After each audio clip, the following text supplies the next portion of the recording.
Welcome to the Space Dreamers podcast, a Sue Madre production. 1, 2, 3, 4. Lift off and the clock has started. Roger, 0J, and I feel fine. Roger, 0J, and I feel fine.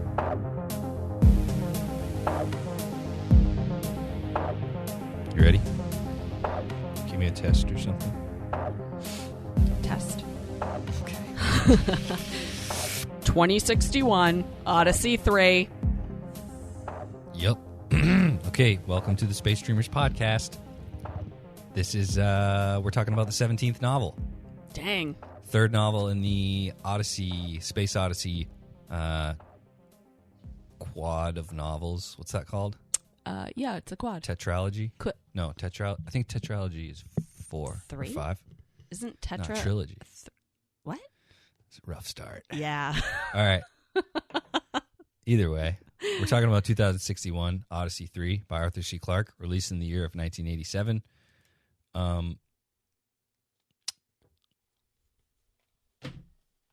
Yeah. What else about it? Wait, we just started. What do you mean? I don't know. We haven't started talking No, about I know, it yet. I know. No. Okay. So this is the 17th novel. And like I said, 87. What'd you think about this novel? Amy's my co-host. Amy's read it before. What'd you think this time around? I didn't remember hardly any of it.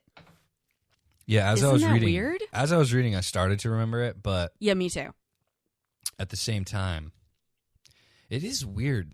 Like a lot of with video games, we talk about like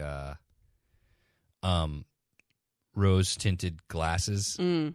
I think it's a lot easier maybe for you to look at a book with rose tinted glasses because you can't actively go back and experience it unless you sit down and read like a 300-page book. Mm. You know what I mean? So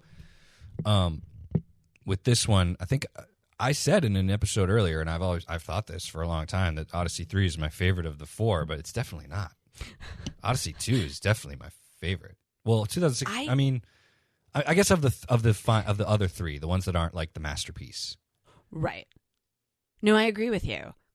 I think 2 was far superior to 3. Yeah, I agree. It's just Like- much more intense. Right. And as a whole package, there's just like, it was such a good follow-up.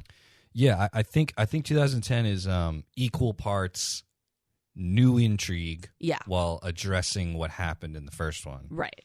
This novel is much more lopsided to new things Definitely. that are pretty crazy and and wild, that like life on Europa, but not nearly as crazy as like a monolith that like creates mankind. Yeah, it feels very secondary. But at the same time, In it is connected enough, obviously, to absolutely. be like. It feels like it fits in the world. Like the only thing that definitely. doesn't fit is Halley's Comet. I think that he just wanted Yeah. to talk about that Yeah. because it's got water, like that whole Yeah. water thing. And it is funny because that's the part that I remembered. Yeah. So, yeah, like that was the actual part that stuck, which is, I guess, great that he included it because that was it was the newest. Yeah, and I remember thinking and saying about 2010 that the part where the CN crashes, I remember thinking that happened in 2061. Mm. But what I was actually thinking of was the body that gets eaten by the shark. Oh. That is what, like, I remember that very vividly. Right. And, dude, it's so weird how memory works. Like, in my memory, that gelatinous thing that had no form from 2 was the thing that ate Rose's body. Oh, how funny. But totally not No. correct. I forgot that there were sharks. You know why I forgot there were sharks on Europa? Because that's kind of dumb. A little bit, yeah. I mean, I like how it's interesting the way he's like, same challenges, same evolutionary Right. That's a very cool concept. answers, very Yeah. cool. But at the same time, I just imagined like a black shark, and it just doesn't seem very cool. Yeah, but it didn't have gills. Or like eyes. Remember, it had like Oh, yeah. protrusions, right? Oh, yeah. And it didn't have teeth that had a beak. Oh yeah, So, I mean, yeah. it's enough difference. I think the problem is that, and it's our problem, is that we only have these things that we know to compare other things to. So the minute you say the word shark, a shark is in your brain, and then you add those other details in, you still, the shark takes precedence. Right. Whereas if you didn't name it, but just described it, then I could form my own. Yeah, in your mind, you would have said that sounds like a shark. Exactly. So, and it's funny, dude. I love how in the movie that we watched, there is that moment where the woman walks on Europa and she says, like, she's like, I don't have a word for it. Yeah. And then, of course, she says something that is so bland, in my opinion. But yeah, before she does that, when she says, I don't have a word for it, I'm like, right on. Right. I think for this one, should we talk about the plot? I mean, we could just go. I found just there's maybe 10 marks in here of like really nice passages. I tried to limit it to like the really good ones. See, that's so funny because I found very few. You know what, so Clarke? I'll be interested. You know what Clarke started doing really well in this novel that I think it was the opposite in all his other ones? What? I think he opens chapters superbly well in this novel, whereas normally it's the final line or the final paragraph. Mm-hmm. There's some of that in this one, but dude, this one had a lot. Like I marked maybe 3 opening paragraphs to chapters that were really strong. Nice. So basically the plot is freaking wrinkly old Haywood Floyd. What is he, like 120? He's 103. Because the opening line is like, oh, right. For a man of 70, you don't look a day over 65. And then he goes, well, you know very well that I'm 103. And it's like, what does that first line even mean? So it's just going along the whole lines that Clarke is under the impression that if we live in space, we'll be able to live much longer. And it's funny, like I never imagined, like I don't care how advanced we get. 2061, that's less than 60 years from when Clarke wrote the book. Mm-hmm. He would look old. He would be an old man. I don't care how advanced or how gorgeously tanned and fit doing sit-ups like our buddy Roy Scheider. Mm-hmm. That dude would be old. Yeah. And he's like flying, and he's literally walking on comets. Right. It's ridiculous.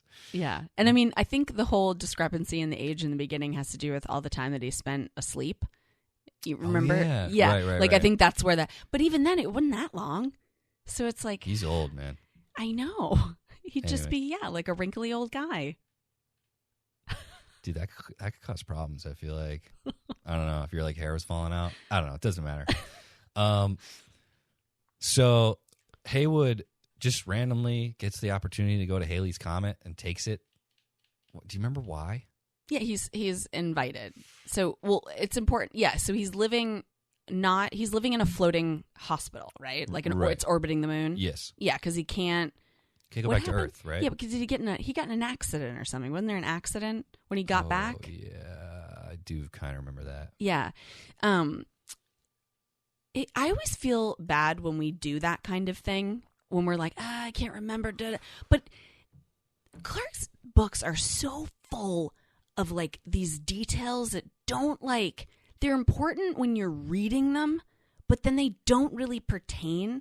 Like it's something that I've thought about a lot. I'm like, sometimes I feel like an idiot when we're like sitting here going like, what did we just read? But I don't think it's really our fault, you know? Yeah. Like it's one of the reasons I wanted to do this is because I claim Arthur C. Clarke is my favorite author of all time. Like I read this today and I can't remember details. Yeah. You know? Like I read some of the novels that I've read this year that I claim to be my favorite novels of all time. I haven't read in 10 years. So like, really, do I remember them? Yeah. Because I feel like it's so much about the experience of reading these that, like I said, it's important when you're reading it, but then afterwards it's like, it's not important why he's on the moon, like, you know, and why he can't go back to Earth. It's not important. I think it exists to explain why you can have the same main character this many years. Yeah, absolutely. Past. I mean, right. Because on the one hand, Floyd Haywood is once again somewhat useless, like he was in 2010. But Wait, I lost my train of thought because I said Hoyd. Wait. What were we talking about? Oh, yeah. What? Oh, yeah. So Floyd is useless somewhat, again, like he was in 2010. Right. But also on the one hand, you're like, once again, we have to follow a useless guy. But on the other hand, it's like, I don't necessarily want a completely new cast of characters. Oh, totally. For the third book in a series. Right. And we do get some of that. Yeah. But it's good to have that, Yeah. I don't know, man. It's weird. Like, you could be critical about anything. Like, nothing's perfect. Definitely. I know. Nothing's perfect, but I really do think this series is Clarke at his best. Yeah. Like, I really, like, it's hard. It's like, yeah, it's not perfect, but, like, this is the best he could do. And it's really good. And it has, like, all the elements, Like, it has all the elements from all the other things that, like, now having read so much more of his stuff, it has all, like, the good things from all the other stuff is in this series. Yes. Yep. Like, because there are things that I loved about certain books, but there were other things in those same books I wasn't really too keen on. So it's like, he took, like, or it was lacking or whatever here and there. But it's like in these books, it's like the best of all he has to offer. I agree. Yeah. Yeah, I mean, I think one of the drawbacks of this book is that it's really just a long, drawn-out rescue mission. This one? Yeah. Yeah. Whereas I feel like all the other the first two have, like, legitimate purpose. Yeah. Much higher purpose. So he decides to go to the Halley's Comet on the Universe. Right. Clarke has pretty good names for ships. Definitely. Discovery, Universe, Galaxy. Yeah, Galaxy, yeah. Even Leonov and, like, CN. I don't know. Yeah. So he goes aboard the Universe, which is this, like, hot, like, luxury thing, right? Like, it has, like, passengers and stewardesses and stuff. Yeah, and this is its maiden voyage. It's right. Not open to, like, the public. Right. This is, like, invitation only. Yeah. And I think the reason why he's invited, it's like him and a bunch of other, like, famous people. Yeah. So I think it's to get, interest in, like, Jurassic what's Park. going on. Yes, exactly. Yeah. I've decided not to endorse your park. So they go to Halley's Comet. And again, it's like, that's why this takes place in 2061, because that is the next time Halley's Comet will be where Clarke says it is in the book. So there's a bunch of info about Halley's Comet. So they go to Halley's Comet and they're like, they walk on it. And that's just pretty much what you'd expect. I mean, if you've read Clarke before, he's going to tell you real facts. Yeah. But put people there and explain the hardships of how you could have people there. Yeah. And just the whole geyser thing they talk about. I love when they go, like, spelunking in, like, the Halley caves. Like, that part's really neat. I like that part on there. Yeah. Yeah. So that's all interesting. And then you find out that what's their Galaxy? Yeah, the Galaxy, which has Floyd's grandson, Chris Haywood. Yes. No, I'm sorry, Chris Floyd. Yes. And they're going to just survey. I forget. Yeah. So just check out Europa. Yeah. The intention of the mission is to fly around. Well, the Galaxy has been chartered for this scientific mission, okay. Which was just to take the probes. Remember the pen? They call them something. Anyway, the probes that they're going to drop, like, on a flyby, so that they can get more information about. Don't they do it to Io first, and then they go to Europa, and they do it to Europa was it to as look well. at the mountain? No. That's why. What's his name? Vanderberg. Yeah. That's why he came along on the mission, but that wasn't actually what the mission was. So he was just hoping to get closer. Why was Galaxy going to Europe? Like, why did they crash? Because they were hijacked, basically. Oh, yeah. But what were they doing before the hijacking? Just dropping the probes. That's it? Yeah, that's all they were doing. Okay, got it. Yeah. All right. Yeah. So that's what the Galaxy is doing.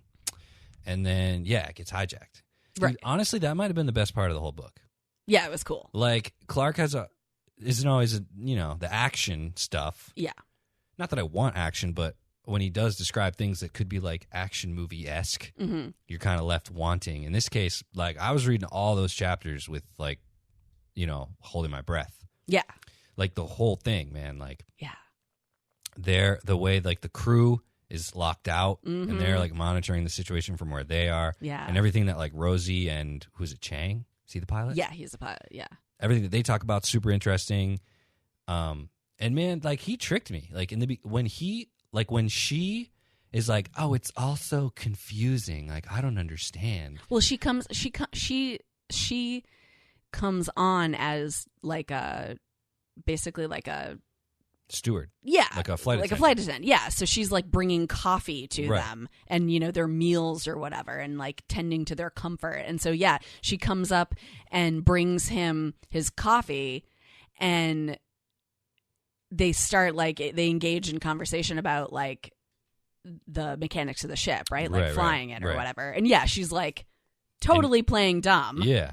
As you find out. Yeah, well, like, while I was reading, I was like, Clarke, come on, dude. Like, Yeah, exactly. Why is this need Right. to be in here where you just say that, like, this one lady on the ship is a dummy? Yeah. Like, she works in space. She would probably know something.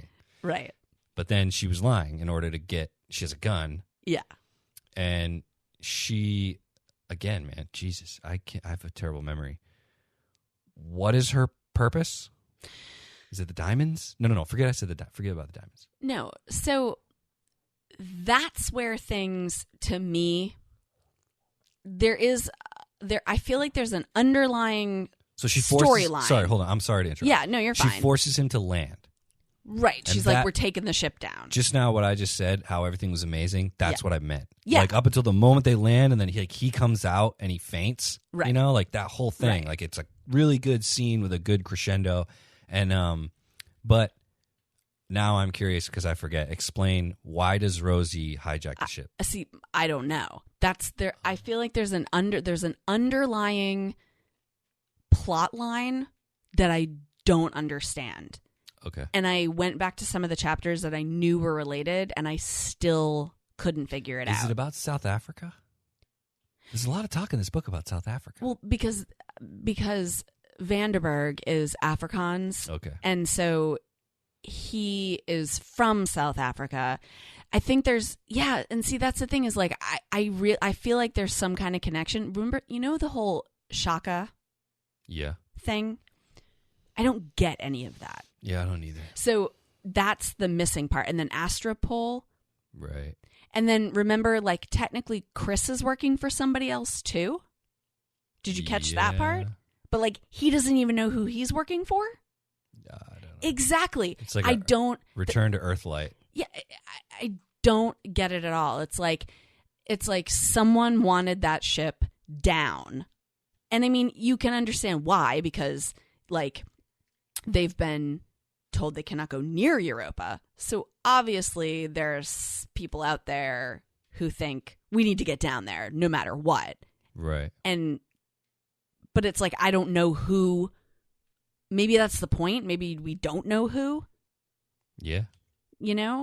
But it is believable. I mean, think about it. Like, if there was an area that was totally off limits, there are people who would form groups to try and get in. Right, especially not on Earth. Exactly. I think that like who is enforcing these rules is an unknown entity who is not human. Right. So you don't, as a human, Right. there's no authority that you have to ask to say. Like, it's not like Europa is like in the middle of the United States. Exactly. And whoever wanted to get to it was from outside the United States. You would say, hey, United States, can we go in there and check out Europa? Mm-hmm. United States would be like, this is our land, so we make the rules. Yeah. In this case, if you really wanted to go to Europa and you didn't have the money to have a spaceship, Yeah. you might hijack one. Exactly. So, yeah, they end up on Europa. Yeah. Crash landing. Yes, crash landing. And that's when they get rid of what's her name's body, Rose's body, Yeah. and that's when the shark appears. Yeah, and they and realize. eats her. Yeah, they realize that they're not alone. Yes. And, the shark eats her, and then, Promptly spits her out. yeah, because it's like the biochemistry and all that Yeah, shit. I loved that part. And then there's a fucking line in this book where he says they throw their trash overboard, which is weird. Really? Yeah, dude. I don't like that whole story. Remember about Mercury? Yes, Like, I'm still haunted by that. I mean, maybe you jettison your trash into space and it was like blocked because they're underwater. I don't know. Yeah. It's never explained. But it was like one casual sentence where it's like, Yeah. after they threw their trash overboard, I'm Right. like, what? How many animals did you kill? Exactly.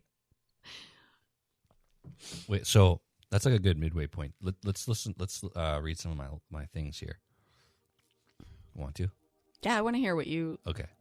Yeah, because like I said, I looked back at my tabs and mine were more like technical things.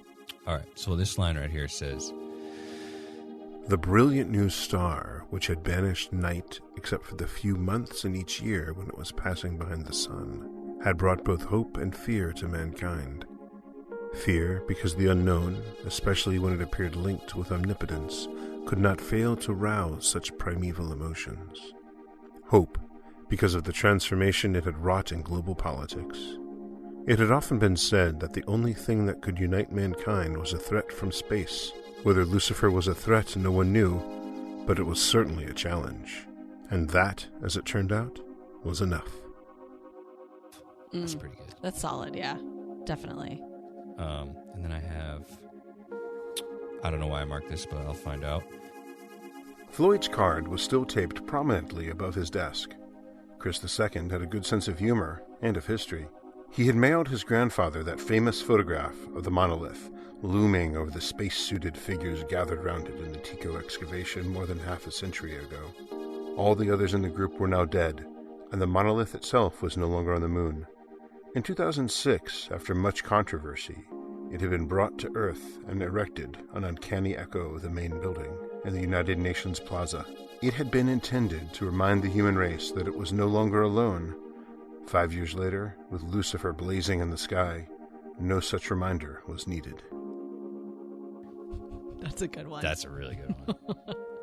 And that's actually, I'm glad I just reread that because that is acknowledged in like the last scene in 3001. Remember when he says the monolith that had been sleeping for 4 million years awoke again? Oh, That's yeah. the monolith. Right. So it's the one from the moon. Right. I wasn't sure reading that. I was like, is he talking about the one in Africa when he said that at the end? But it must be this one. But 4 million years, that's not right. I thought he was talking about the one that was on Europa. At the end, he says, Oh yeah, because at the end you're on at the very end you're back on Earth. yeah, it says Manhattan. Yeah. So that must, and he says the United Nations building. He says the building looks the same. So in what I just read, Yeah. he's talking about the one on the moon, right? Yeah, Tycho. Yeah, but it hadn't. No, that was because this sounds like the one, but the one at the end sounds like the one that was originally That's what I'm saying. on Earth. Are they both in Manhattan? He No, talks because about that. I don't think it stayed on Earth. The one that interacted with Moon Watcher. Yeah. What about it? Dang it. That one just left Earth. How do you know that? No, they talk about it in this that they find it. Oh, they do? It's got to be buried in Africa. Oh, they do find it? I'm 99% sure. Yes. Because that seems like I'm very confused. Well, seriously, did I not just read? Yeah, you did. He's saying Tycho excavation. Yeah, so that's the one that was That's on the moon. That was moved after much controversy to Oh, Manhattan. no, it would be that one. You're right. That is the one. For the second time, it woke it's the up. same monolith. Yeah. So on the moon one as in Africa. No. But this is my point. He says 4 million years. The one on the Right. moon was activated 50 years ago. Yeah, so it says the second time in 4 million years. Oh. So when they put Got it. when they put the one in Africa, they also put the one on the moon. Okay. So when they dug it up, it woke up the first time. Get it. The second time, okay. Yeah, Got it. I got it. All right. I was very confused there too. Me too. Okay. Okay, next. Page 67. And just 50 years had separated the Wright brothers from the first jet airliners, At the beginning of that half-century, intrepid aviators had hopped from field to field, begoggled and windswept on open chairs. At its end, grandmothers had slumbered peacefully between continents at 1,000 kilometers an hour. That I remember that line. That was great. That is great. He's so good. Yeah. Hopping around in open chairs and then Granny flying around comfortably. I love it. I just love it. Okay, this is page 91. The image on the view screen expanded as the magnification was increased. For a moment, it seemed to Floyd that he was in an airplane descending through light clouds, rather than in a spacecraft approaching the most famous of all comets. The nucleus was growing larger and clearer. It was no longer a black dot, but an irregular ellipse, now a small, pockmarked island lost in the cosmic ocean, then suddenly a world in its own right.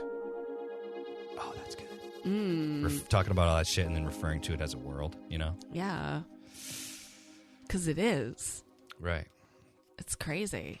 It has its own, what is it, like 1/1000th gravity? Like imagine what it would be like on a comet. Like, that's wild. I feel like, too, like, especially on Earth, what you associate speed with sound, you know? Yeah. Like, if you're in a car and you open the windows, it's very loud. Yeah. But you'd be on a comet going, like, millions of miles an hour, and it would be, like, silent, probably. Yeah, that's something that I wanted to address that I don't understand about space. You know, sound is like somebody needs to carry it. Yeah. So there's nothing in space, I guess, to carry it. Yeah. And then also, like, how are you able to stand on something going that fast? I think in order to get next to it, you're matching its orbit. You're going right where it's going already. But how come you don't just fly off of it? Because you're already going in that direction that fast. Okay. So, EVAs. I Yeah. don't understand it at all. I mean, I don't really either, but it's got to be. I mean, if you're in a car and you throw something up in the air and going 90 miles an hour, it doesn't go to the back of the car. No, but if you're outside the car, you'd have to, like, hang on for dear life to the top of the car. Yeah, but I think that might be because of wind. Because there's something stationary. Oh. Listen, wait. I'm not a scientist, but if I had to guess, it's because there is something stationary that a car has to move through. Yeah.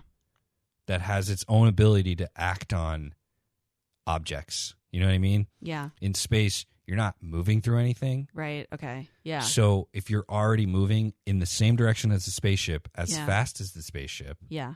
then I don't think that you would.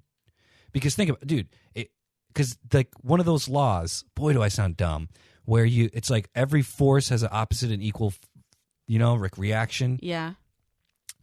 To make you go really fast in the opposite direction of a spaceship, someone will have to push you. Like, that's a lot of momentum.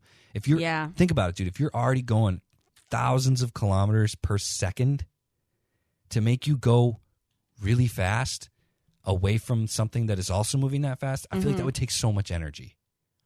Yeah. And if there's nothing acting upon you and you're in space, like, why would you go anywhere? I could be totally wrong, but no, it's fun. It's one of those things I've always, like, taken for granted, and then the more that we read these books and the more movies that we watch, it's started to make me go, like, the gravity thing I understand, like, all that stuff, like, whatever, but, like, yeah, that part just, it's, like, really hard for me to wrap my mind around, like, why you can be outside the spaceship that's going incredibly fast, faster than we could possibly imagine, and you can be sitting right next to it, not attached to it. It's hard, but I think what you're saying makes sense. I think that, yeah. I think the other issue is that we often think about, like, space vehicles as, like, what's in science fiction. Yeah. And, like, if you were to imagine, like what are they called in Battlestar Galactica Raptors? No, not Raptors. The bigger one, the little one, the one the pilots drive. The Raptor's the one that Boomer drives. What's the little one? I don't. Wow. So those things clearly they have their own like thrust. Yeah. You know? Yep. So they can go from not moving at all to moving really fast, really quickly. Right. So if Starbuck were to put a pen outside next to her and then gun it, yeah, that pen's going to go back. Right. Okay. But like in these more realistic depictions of space, like I don't think that they're thrusting. I think you thrust and then you just go. Yeah, you're right. You know what I mean? Yeah, You put that yourself would make sense. you put yourself in one direction with Yeah. all the thrust, and then you don't have to do anything because there's Right. nothing slowing you down because Yeah. there's no like friction, wind resistance. Yeah. So, Okay. but that's just a completely non-scientific way for me to explain that. Yeah. 'Cause I No, really it's don't know. help. I know, and yeah, I know, but it's definitely helping me like better I grasp think it. just I guess the last thing would be like everything happens on Earth because of 6 million different factors, Yeah. and almost none of those factors Exactly. matter in Right. space. Okay. Yeah. And back to like what we were saying, like, you know, we can't help but compare everything to what we know. And so I'm thinking about a car flying down a road and right. And the wind and yeah. And then now for me, like the It's thing that's, totally different. excuse me, the thing that's weird for me is every time someone in either this book or in Europa Report, when they call it water, like, is it H2O? Is it actually water? Oh, Or is it just some other chemicals that make an almost exactly the same substance? I think it must really be water. Because like when we say liquid ocean, that doesn't mean water. Yeah, you're right. I feel like it must really be water though. So there's H2O on Europa? That's crazy. Yeah, it is weird though because remember there's that whole thing about oxygen being poison. But then again, Mm-hmm. we call ocean water water and lake water water. Yeah. And this water I'm drinking is water. Right. All three, I'm sure, under a microscope are very different. Yeah, exactly. But anyway, enough of this non-scientist scientific discussion. Let's get to some poetry. All right, this is page 92. That's another reason we're touching down on the night side. There's no activity there. Now, if you'll excuse me, I must get back to the bridge. This is the first chance I've ever had of landing on a new world, and I doubt I'll get another. It's pretty good. What was that? The pilot about to land on Halley's Comet. Think about it. Think about it. Right. Think about this. Yeah. Think about if every single planet, every single celestial body in the solar system that could be landed on in the future is landed on. Some fucking comet comes through Oh, yeah. the solar system. Every pilot in the solar system will be like, I want to land on that shit. It's been 100 years since we've had a Virgin landing. Exactly. Like, I want my name in the history books. Yeah, at what point do you stop counting? Like the first person to land on the moon, the second person to land on the moon, the third person, Man, like, at what point do you stop counting? I was actually thinking about that today while watching Europa Report. I was thinking, like, okay, yeah, if you are the first person to step foot on another celestial body, that's amazing. But, dude, Neil Armstrong takes the cake. Yeah. The first human to step on something that's not Earth. Yeah. Like, even if you step on a planet that's in another galaxy, like light years away, like part of what you're doing has been done before. Yeah. But we're just building on it. the original, like Yeah. to literally put your foot on a body in the Crazy. space that no other human. Well, that's the same thing as doing it on Europa. Yeah. To be the only person to ever have a foot on something that's not Earth, Yeah. is crazy. Right. That can never be recreated. And it's cool. I mean, I kind of don't like how Clarke always refers to things in our real past. Because like at a certain point, people would stop caring. Like if you're like 100 years in the future, like no one's going to be like, oh, that old thing that happened in 1950. Like, no, dude. I mean, maybe they will, but my point I is, think they will. We still talk about things from a really long time ago. right? But we also talk about the things in between, which Clarke doesn't. I mean, sometimes does, but you don't talk about it that much because it isn't real and it hasn't happened. And Yeah, you're right. he'd have to make it up. Yeah. So anyway, but really, that is if we do the shit that Clarke talks about. Yeah. That is the beginning. Yes. It's still that still will be the beginning. Always and forever. Yeah. Crazy. Totally crazy. Okay, so here's, I guess, the first moment of my saying that he writes good opening paragraphs. Okay. And this is the one that I was confused about, but apparently it's... So, again, I'm sure it's clear now to me, but I was confused because there's no indication that we're going to now transfer to A, another ship, and B, the past. Because he talks about, dude, while they're on Halley's Comet, they get the news that 12 hours ago, the galaxy crashed on Europa. Yeah. And then chapter 22 starts before those 12 hours ago. Right, but you'd been following that storyline the whole time. Who? The galaxy? Yeah, Vanderberg, he's the one.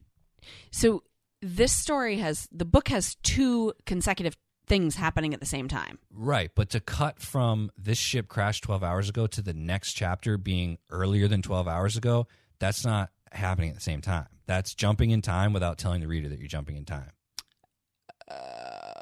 Okay. Right? Yeah. Isn't that weird? I mean, no, I didn't think anything of it. I mean... Well, because he'd been jumping all over the place this entire time. I would have put a 14 hours earlier thing somewhere in there, dude. I would have... I don't see... Because honestly, that is effective. You know how they do that in movies sometimes? They did it in Europa Report. Yeah. Where you show the fucked up scenario with chaos. Right. And then you cut to 3 days earlier, 12 hours earlier, a year earlier, whatever it is that you need to tell the story leading up to the chaos that you opened with. Right. It's very effective. So rather than leaving me confused, you could have left me affected. Okay, so, but what I'm saying is you don't need to do that because he already set it up in the very beginning of the book that that's what he was going to do. Who was going to do? Clarke? Clarke. When did he... He jumps back and forth throughout the entire beginning of the book. What? Remember when he talks about Sir Lawrence? Yeah, but he talks about it like it's in the past. Right, but you're getting, you get those... It's like he sets it up like, I'm going to be, hello, everybody, I'm going to be doing this. When does he say I'm going to be doing this? No, what he are you doesn't talking about? say it by doing it. By having the consecutive storylines. Okay, but he jumps at one moment. Yeah. Your issue is just with that one day before. Between chapters without acknowledging it. Oh, okay. And also, not to mention, goddamn characters that have literally the exact same fucking last name that he refers to them as, even though they have the same last name. He calls them both Floyd. Either way, dude, there should have been an acknowledgement. You literally cut from the end of chapter 21. Wait. Yeah. Oh, the politics of exile? Yeah. All right, it doesn't matter, dude. The politics of exile starting despite all the gloomier forecasts of the South African Revolution. Please, dude, let's talk about Europa. I don't care about South Africa. Okay, anyway. But he has to talk about South Africa because of the whole Vanderberg Diamond Mountain thing. I don't give a fuck about Yeah, Vanderberg, I know. dude. That's what's so crazy about this book is just how much is really going on. Right. It's what is important and what is superfluous. This book is very different. Very, very different from the first two books. Very different. I agree. Okay, so this is that opening This is that opening paragraph. It's a good one. 126. It is not easy to run a shipping line between destinations which not only change their positions by millions of kilometers every few days, but also swing through a velocity range of tens of kilometers a second. Anything like a regular schedule is out of the question. There are times when one must forget the whole idea and stay in port, or at least in orbit, waiting for the solar system to rearrange itself for the greater convenience of mankind. Okay, so I really like that, except the very next line negates everything that you just said. Oh, yeah. Yeah.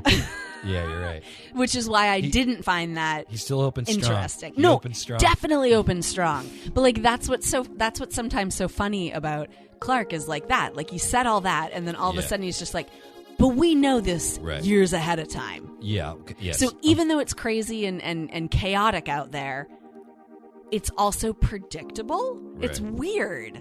Right. Yeah. Unless someone has a gun. Exactly. All right.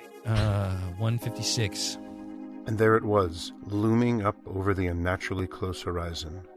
Rolf Vanderberg felt a tightness in his chest and a tingling of the flesh at the back of his neck. No longer through the remote and personal senses of instruments, but with his own eyes, he was seeing the mountain of his dreams. It's pretty good. It is pretty I mean, that dude's not a space dreamer. That dude's a diamond dreamer, you know? Yeah. But it's just, basically my point is, that's the same language you would use as like a space dreamer going to another planet and being like, oh, I'm here, I'm seeing it with my own eyes. Yeah. I mean, though, yeah. Yeah, because there's such a difference. He had to stare at Europa from Ganymede. Right. Can you imagine being that close, but knowing you can't go there? Yeah. Even though you can just go there. Right. Apparently, that's one thing that bothers me about this book, dude, is that like there's no repercussions. Yeah. Yeah. It's weird. It's very weird. I hope it all gets explained in 3001. I'm not really sure what. I don't know. They're gone though. Who? The monolith makers are gone. No, I know, but that I remember the ending of 2001 like kind of acknowledges 3001? Yeah. I remember one thing about 3001. What? Just Frank Poole? Yeah. Yeah. That's literally the only thing I remember. I still feel like I have memories of this series in my mind that have not showed up in any of these books. So I'm wondering if those are in 3001, which I think they might be. Remember at the end of this one, I mentions the ring around the world? Yes. Yeah, I know. Because I remember Mallory mentioned that the space elevator came up in 3001. I didn't remember that, but clearly. I remember that. Okay. Yeah, those are the two things. Those are the two things that I remember. Okay. But that's it. I just remember that he can't go to Earth because he's been in space and is, Yeah. But anyway, For like 1,000 years. Exactly, literally. Precisely. Yeah. You reading more? I have 3 more marks. Okay, what are they? But now, Universe was climbing away from Haley on a column of incandescence too brilliant for the eye to look upon.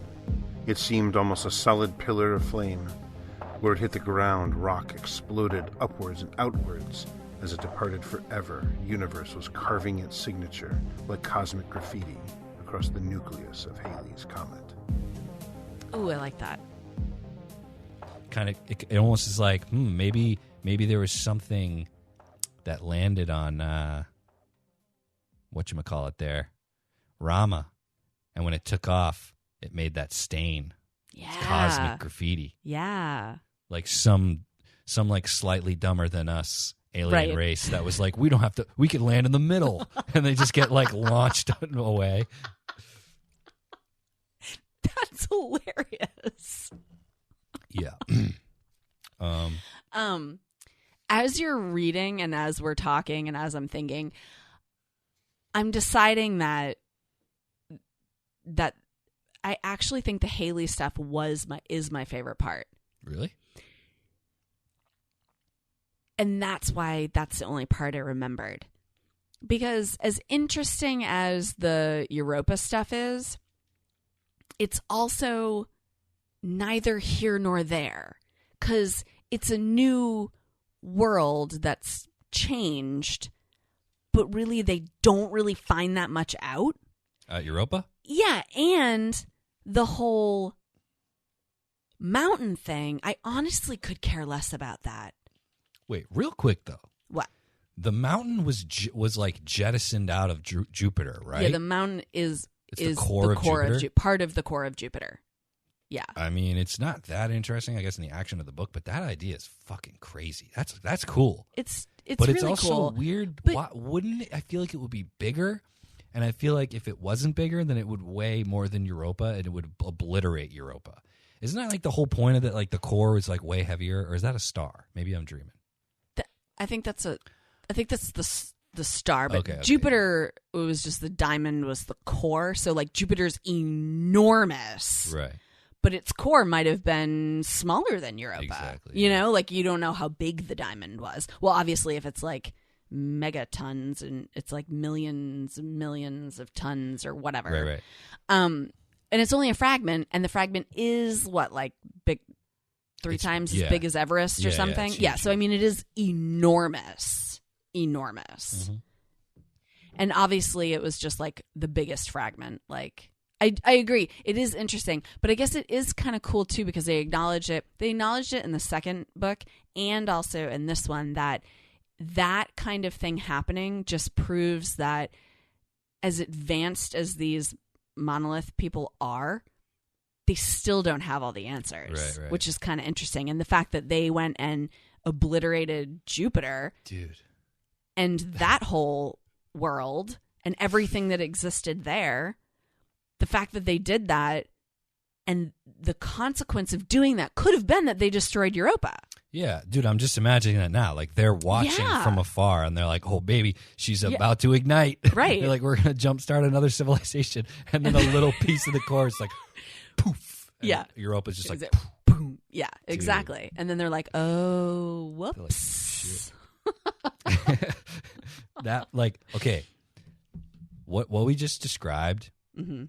is the whole vibe and humor Mhm. of the series that I experienced for the first time in 2019 called The Hitchhiker's Guide to the Galaxy. Oh, right. Dude, Yeah. that book is so funny. I Yeah. have every intention of reading the other three, but Mm-hmm. I read the first one, and it's all stuff like that. It's like that scenario is straight out of that series. Yeah. It's so funny. It's great. Okay, wait, It's like the the cynical view. You know, like Of what? if I were like that's who I would be in like if I were a monolith maker, right? That's who I'd be. I'd be like, guys, but what if we do this? Right. And like I'd be the one to raise my hand and be like, is that really a good idea? Because Right. X, Y, and Z could happen. right. You know? That's funny. And then I'd just be like standing there as it happened, be like, I told you guys. I told you. You'd be like, why would you make the monkey smarter? Look at the butterfly over there. Seems nicer. All right. So this is actually, okay, this is another first paragraph from the chapter Fire and Ice. Ooh. Sounds like Clarke's going to introduce a type of vodka to us or something. Fire and Ice. Okay. Before the age of planetary exploration opened in the late 20th century, few scientists would have believed that life could have flourished on a world so far from the sun. Yet for 500 million years, the hidden seas of Europa had been at least as prolific as those of Earth. Before the ignition of Jupiter, a crust of ice had protected those oceans from the vacuum above. In most places, the ice was kilometers thick, but there were lines of weakness where it had cracked open and torn apart. Then there had been a brief battle between two implacably hostile elements, which came into direct contact on no other world in the solar system. The war between sea and space always ended in the same stalemate. The exposed water simultaneously boiled and froze, repairing the armor of ice. You know what you're reading? What? You're reading what's directly taken right out of the second one. That's in the second one? Yeah. 2010. Word for word? Yeah, and it's funny because Oh. I read Clarke's little acknowledgement at the end, and he's like, he actually says, I Plagiarize myself? plagiarized myself, and you know, yeah, because that goes on when you keep reading it. It goes on about if the cultures had historians, they'd think Right. they were alone. That's word for word. That whole Really? bit, yeah, is right Okay. out of the first one. Isn't that funny? Yeah. It's beautiful. And I marked this one other part. and you can tell me if it's in 2010 already. Here on another world and with alien actors, something like the story of Egypt had been played long before the coming of man. Is that the same? No, I don't think so. Okay. As the Nile had brought life to a narrow ribbon of desert, so these rivers of warmth had vivified the European deep. Along their banks, in bands seldom more than a kilometer wide, species after species had evolved and flourished and passed away, and some had left monuments behind in the shape of rocks piled on top of each other, or curious patterns of trenches engraved in the seabed. And then the next paragraph is what you're talking about. Yeah. Okay. Yeah. Yeah, I think he like added some new stuff in there, but those were like those two parts were like exactly out of it. Remember when I mentioned that, like, I was like, I'm pretty sure Haywood gets sucked in there too. Yeah. I was right. You were totally But- right. But it's like a part of him, right? It's weird. Because he's still Yes. alive. Yes, that part was totally bizarre. It's like way to take it to another level, you know? I mean, Because it works because first you've just got David Bowman, who is like extracted, you know, in a way that like we totally understand. well, I would argue that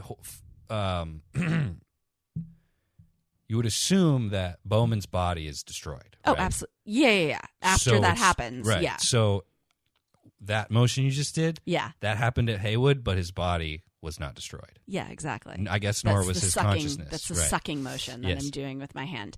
Yeah, no. Like I looked at it like, you know, like, well, because they say he reached out. Remember, there's that part where he radioed them. Yes. So I think that was the point at which they grabbed him. Well, I'm curious, like, who grabbed him? Was it Bowman or was it? It was The Bowman actual- because okay. the monolith makers are gone. Right. Okay. They're just like they're not there anymore. Weird. Yeah. So after they did the Jupiter thing, they left the monolith on. Oh, I'm Europa. remembering. I'm remembering now the ending of 3001. Okay, sorry.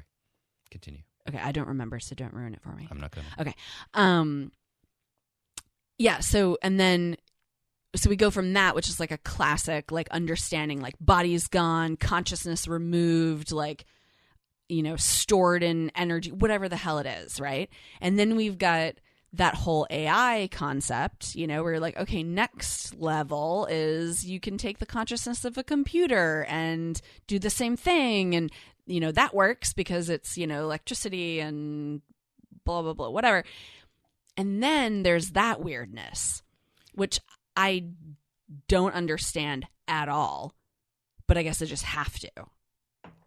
Well, think about it this way.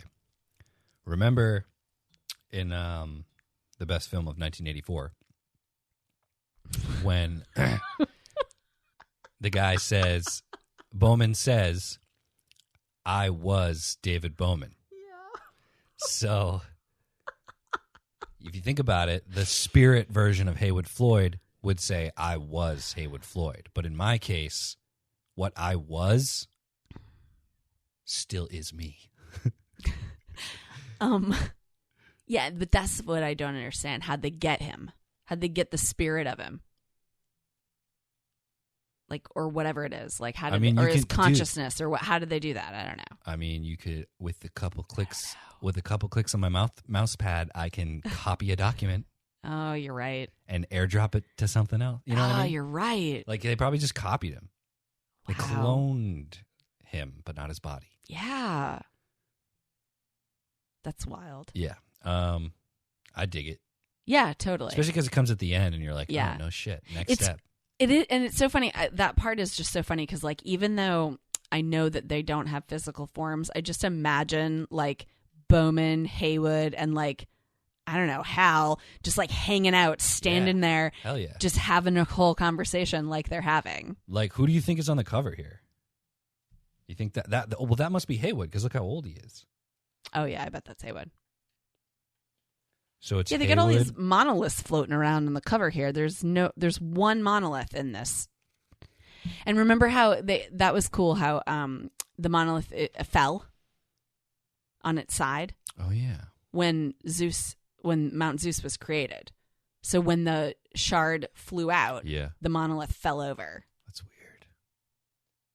So they really Isn't that did what- just yeah, leave isn't in that what they say? 2010. Yeah, anyway. They didn't even pick up their monolith. No, they just took off. I wonder Yeah. Why? Because they had other places Hopefully to we go. find out. Well, That's yeah, what but they I hope- always hopefully did. They tell us. never hung around. Dude, the more I read these books, the more these monolith makers need to chill the fuck out and stop doing this. Just stop. They're Don't do that. obsessed. Just stop. They're obsessed. You know how like humans are obsessed with money and war and power and whatever? Like literally obsessed. Right? Yeah. So are the monolith makers. Yeah, but we invented all those things. The monolith makers didn't invent the life that they're fucking with. Everything you just What? described are human inventions. But no, they're human concepts. But the actions, you know what I mean? Like, how do you know they're obsessed? You just saying that? Like because it's our entire history. the monolith makers? Oh no, I'm saying that they're obsessed. Like the cultivation of life is their obsession. I don't know if obsession is the right word. What else do they do? They do nothing else Well, but that. How do you know that? Because that's what they say in the books. They say that all they do is cultivate life. Yeah, they just go around doing that. I mean, I don't know. Maybe they have other hobbies. What's the point, man? I don't know. It's bizarre. I don't like it. I don't get it either. Ow. Yeah, the whole like ending of this book is just like it like bumps from like one thing after another. It's just like you're bombarded with all these like new like ideas and concepts. I think it works well because the whole book is Right. like- No, it the whole- does. the whole book is not uninteresting, but it's very focused on like rescue yes, missions. very stuff. focused. And then at the end, you get all that stuff that yeah, you it just remember. comes like flooding back at you. It's Yeah. really interesting. Yeah. Great book, I think, Yeah, I really liked it. but not. I would say it's my third favorite. Yeah, definitely. I guess it just goes in descending order. Although 2010 is up there. It's Yeah, just it's so re- different, you know, that like it's hard to Exactly. compare. Yeah. Whereas this one in 2010, And you it's can also compare. I really love how like real 2010 is. Cuz 2001 is very real. Yeah. 2010 is very real, but these like small things you know happen. Whereas this we get into just some crazy shit, Yeah, dude. Especially you know? it bothers me that like that there's like that their mission. I get that they explain it, but Mm-hmm. for just immediacy and just it being more interesting, in my opinion, Mhm. I feel like Halley's Comet should have been closer to Europa, so that it just made more sense that they're on the other side of the solar system when they're called to go help. I get that it's explained why they're the best ship for it, Right. but like, it's just so ridiculous. It's like you are literally billions upon billions upon billions of miles away from Europa. Yeah. And you're the only ship that can help. Yeah, especially when like Ganymede has tons of people on Yeah. it. Like, what couldn't they figure something out? That's what I'm saying. Yeah, it's very weird. But Especially when before Floyd comes up with his genius idea, thank God he's there. It was going to take like 3 months for them to get there. yeah. Like all those people would have perished. Dude, it's funny how I like how Clarke says when they're floating, Mm-hmm. how he's like this. He does like the damage report, Yeah. but then he's like he literally uses the word indefinitely. He's like Yeah. they could be sustained here indefinitely. It's like wow, dude, just get rid of all tension Right. by using the word indefinitely. Like these characters will never die. I hope you care about them. No, I don't. And the other thing that was so bizarre about that whole thing was like, you know, even though this ship was built for space and space only and had never been on ground ever, it was perfectly Dude. it was perfectly suited to float the European seas. Like, what the heck? And the pilot was literally sailing it. Yeah. Oh, yeah. What are the odds that anyone on that fucking ship would have been a Class A seafarer? Like, give me a break. You're literally a billion miles from an ocean. Well, not Yeah. from an ocean that you've been on, Right. that you've visited. Wait. Yeah. There was one other thing. Fuck. Pretty much everything on Europa drove me crazy. Wait. There were some cool parts, but There's one thing he said that bothered me in this way. I can't remember. Fuck. What were we just talking about? Remind me. floating on the ocean? Seafarers? It was one of those things that Clarke does where, like, he brings up a problem and then says it's not a problem. Oh, yeah. Oh, yeah. Okay, no. So, okay, it bothered me. First, he talks about it in the universe where he says, you know, everyone's kind of grumbling that they had to go on this longer trip. Oh, right. He goes, but everything eventually settled down into a routine. Yeah. And then he uses that exact same language about the humans who are in their spaceship, Oh, yeah. which is fucking vertical and floating. Yeah. And he literally says that, like, eventually it became, like, routine. Like, everything was normal in the ship. Dude, Yeah. there's, like, a little bit of gravity. You're sideways. Like, how could things become any amount of normal? No, my lord. Like, why would the way he described it at that moment. Yeah. He's like like, everyone everything- would be fine with that. Like, everything settled down Yeah. to in a pretty Oh, yeah. quiet routine. It's like, Yeah. what? And they could have lived that way indefinitely. yeah, Like, dude. no, absolutely not. Oy. All right. Yeah. What else? Anything else you want to talk about this novel? I wish they had at least seen the Europans. That would have been interesting. Oh, yeah, that was Instead, kinda, it was like totally anticlimactic. And instead, he sees, you know, the vision of his grandfather, which was like utterly confusing and dumb anyway. Like, there was literally no point to that. yeah, that was a little weird. Yeah. It was bizarre. It would have been like more fun if they just caught like a little glimpse of one of the Europans or something, you know? Glimpses of Europans are fucking awesome, in my opinion. What? Like the movie. Oh, right. Yeah. Talk about a fucking essential punchline ending. Yes. So yeah, no, I agree. There's that moment where he's like, I think Spirit Floyd, doesn't he say like, oh, Yeah. we told them all to leave when we knew you were coming. Yeah. It's like, oh, okay. Yeah. You know why we're here, right? I know. It was just pointless. Yeah. So, yeah, great book. You want to talk? Oh, about, yeah, You want to talk totally. about the movie? Yeah, which like, it was like, We just did talk about the movie. I know, well, it was like disgustingly on point.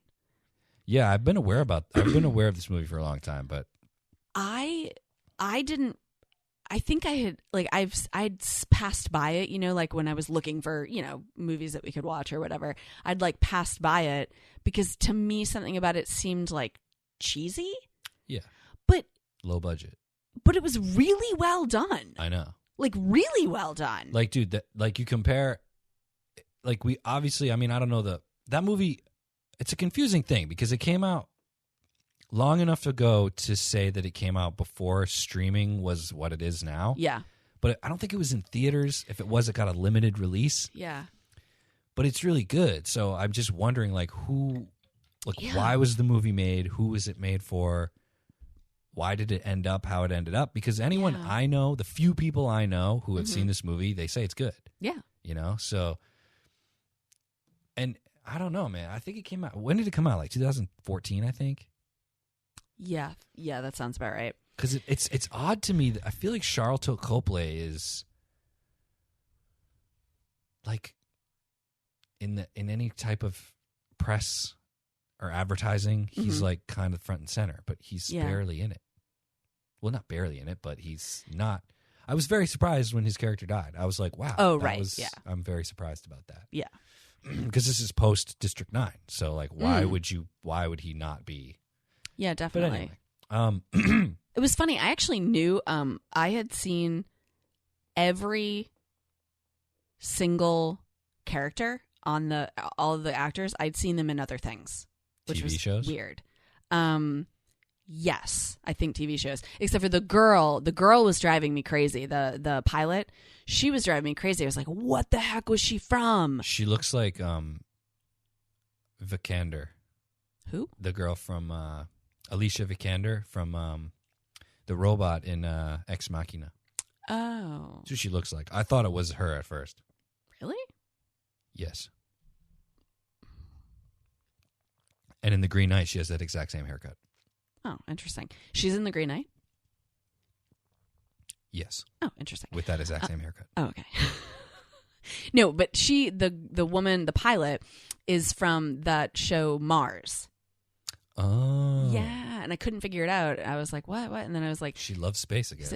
Yeah. Well, she's like very well suited. You think so? Yeah, like She's a she great worked. actress. Yeah, she's wonderful. Because I really liked her. I mean, for an actress to have even like made an impression on me in a show like Mars, because Oh, I see. you know what I mean? It was just like a show, and It's like everyone was science heavy. yeah, and like everyone was no name, and it was, you know what I mean? And the minute I saw her, I was like, I know her from something. And then everyone else I knew from shows too. It was, and they're all great. I thought the actors were awesome. So, dude, this is what I'm talking about when I say I don't know what it is about the movie making process, Mhm. but Mm-hmm. dude, the acting in Black Box was so bad. Especially now that I just watched Europa Report, which is I'm obviously a higher budget. Yeah. But like both full of, somewhat like no-name actors. Mm-hmm. Like it just reinforced that like I wasn't being too hard on Black Box. That movie has bad actors in it. This movie has very good actors in it. Yeah, definitely. But it's similarly very little known. Yeah. I don't know. It's obviously very different. No, I think situations. it's more. I mean, Black Box is like what was that? Like a Amazon Prime original or Right, something. right. Like probably hardly anyone's seen it. Exactly. Yeah. So I liked Europa Report a lot. I think there's a lot. Yeah, of, me too. There's a lot of things about it that I could have done without. Exactly. Yep. Any moment in the movie where like horror movie vibes were felt, I was just not. I was like, please, why? Right. Don't do this. Right. I don't care. Right. But I did like how all these horror movie tropes, if you disguise them with, no, I'm not a stupid teenager. Yeah. I'm a dangerously curious scientist. Yeah. It like works a little better. Totally. But it's still the same thing. It's like people doing dumb shit Right. that's going to end up with a disaster happening. Yeah, definitely. And it always does. Always. Overall, and there were moments in it, especially in the beginning, that really did remind me of Arthur C. Clarke, Yeah. because the movie, because it's a documentary, Right. would just go off on like a real quick tangent about like Jupiter, Right. but like real shit about Jupiter. Yes. Same way Clarke does. Mm-hmm. Um, Yeah, it was very grounded. Yeah, the wildlife in the backyard. I mean, I've been like out of the corner of my eye. It's unbelievable. Yeah. Like just critters everywhere. Yeah. Yeah, it's very real. Yeah. Okay. Like, Also, very real. I am an unapologetic sucker for found footage. Fuck, man, I love found footage movies. It's so funny you said that, because when we first started, when it first came on, I was like, oh, Jared's gonna like this. Dude, I love found footage yeah, movies. I know. And you know, it works so well with space. True. So well. Yep. Because one of the things that was so impressive about it was all the fake gravity. Right. And the reason why it works so well, like they were able to do it so convincingly, is because the camera doesn't move. True. You know? Yes. So you have the camera, you just have to move things around. I Yeah. read about it. You know how they did it? How? They did it with balance balls. Like, you know, those big blow up balls like that people work out with? Which I started thinking about. I'm like, yeah, I totally like, because you can like roll on it. So that would be off camera? Yeah, like, well, they would disguise it and it'd be green. It'd be like a green screen thing. So like you'd be Really? on the balance ball. So they did it with balance Oh. balls and obviously wires. That's crazy. But I was like, that's so cool. yeah, because It's so convincing. the moment where he's explaining how the gravity works and he climbs up the ladder, Mm. I was like, oh, you know this is going to be all one shot. And Yes. you know they threw half the budget at it. Yes. But I was assuming watching that it was wires. Yeah, It's just yeah, like at a exactly. certain point, Right. they took the Yeah. wires took over. And just bravo to that movie for just one line. Just explain the gravity. Yeah. Just explain it. I don't care if you have to make shit up. Mm-hmm. Just acknowledge it, please.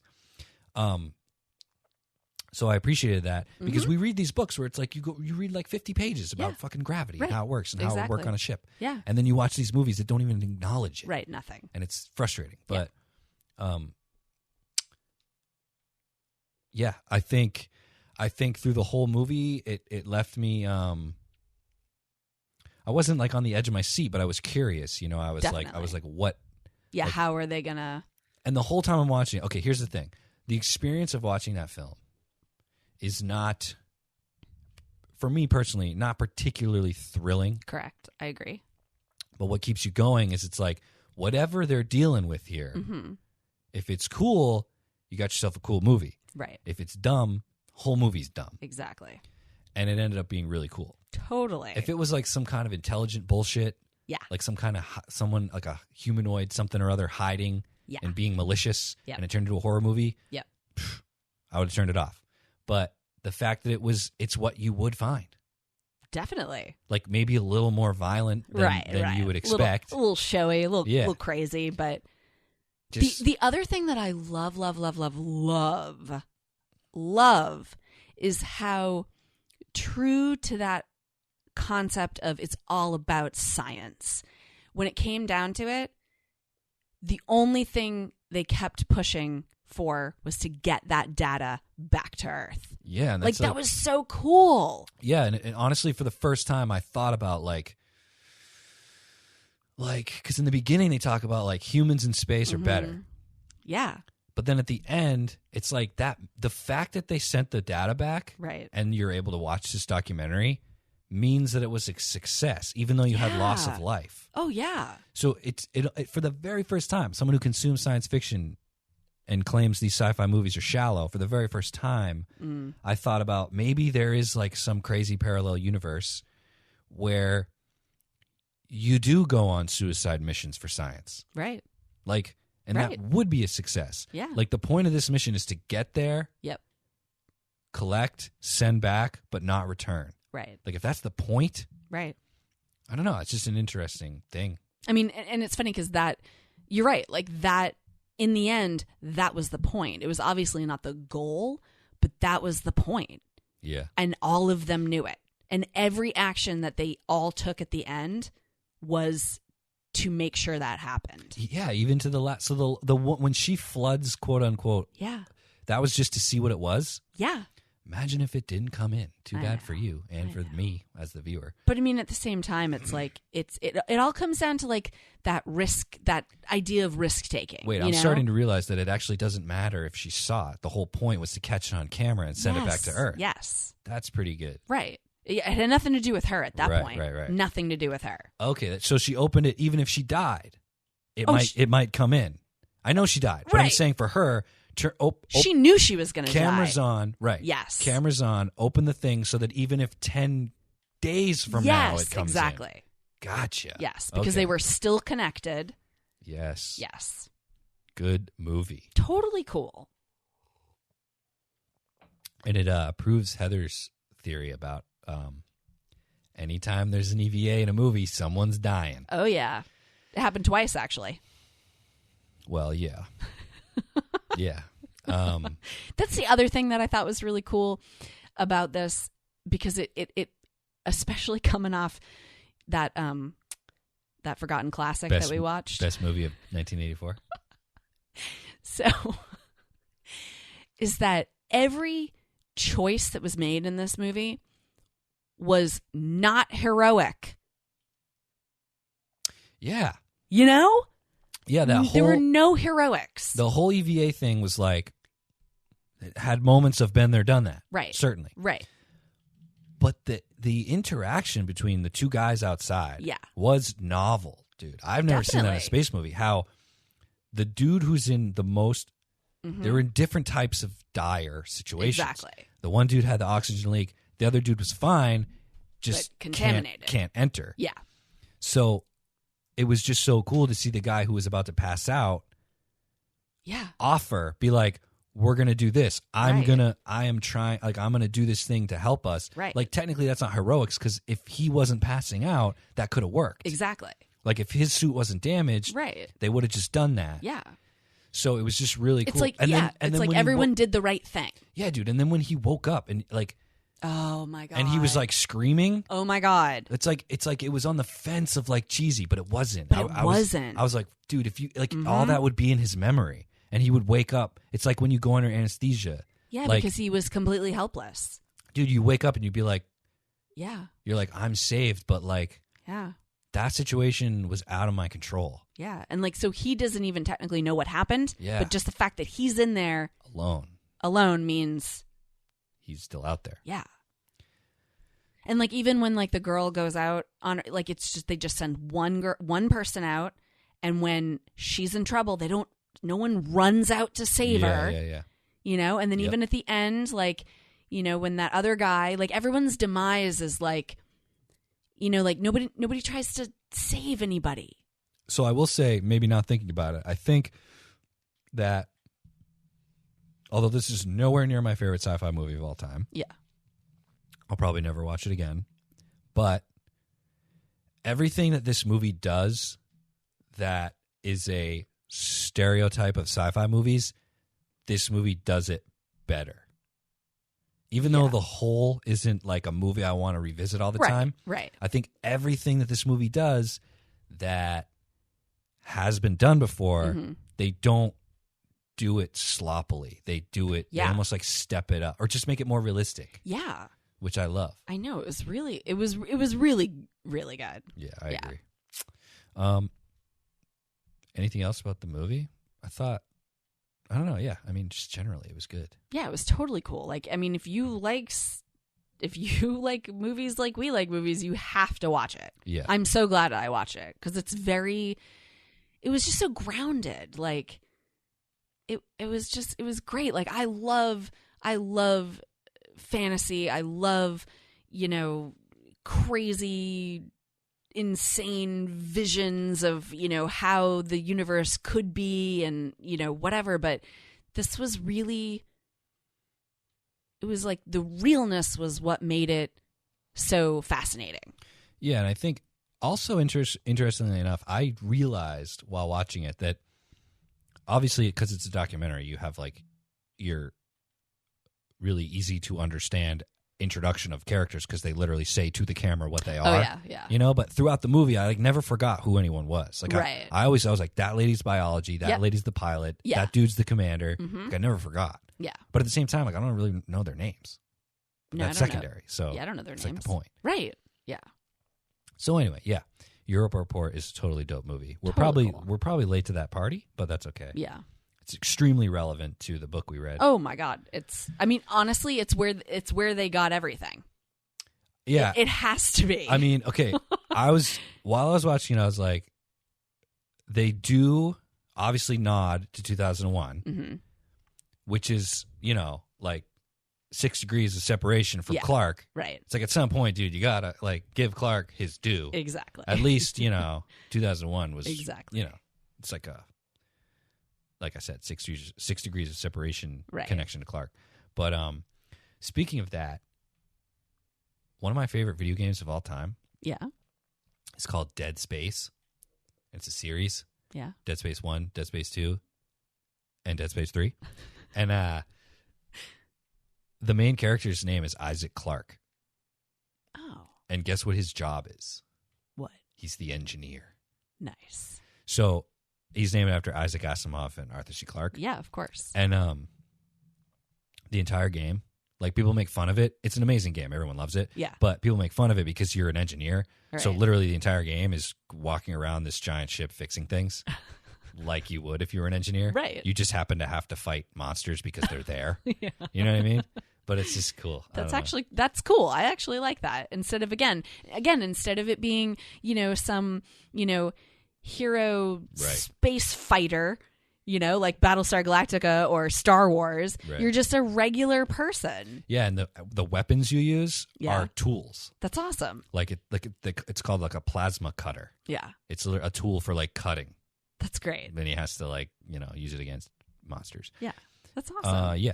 So actually that game has a lot of gravity happening. That's never explained, but that's all right. It's a video game. Okay. So that wraps it up for today, I think.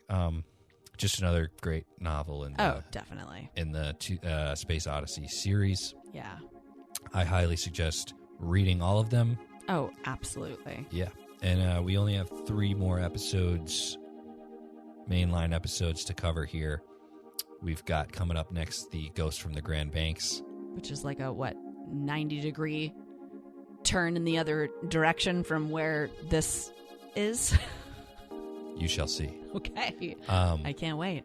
And then we have The Hammer of God, which actually I looked at that book the other day. Yeah. It's not as light as I thought it was. Oh. For some lovely. reason, I remembered it having really big Yeah, you told me font, that. but Yeah. it doesn't. Oh. But it doesn't matter. And then 3001, and then that's it. Yeah. Yeah. Okay. So we can just wrap it up. All right. Later.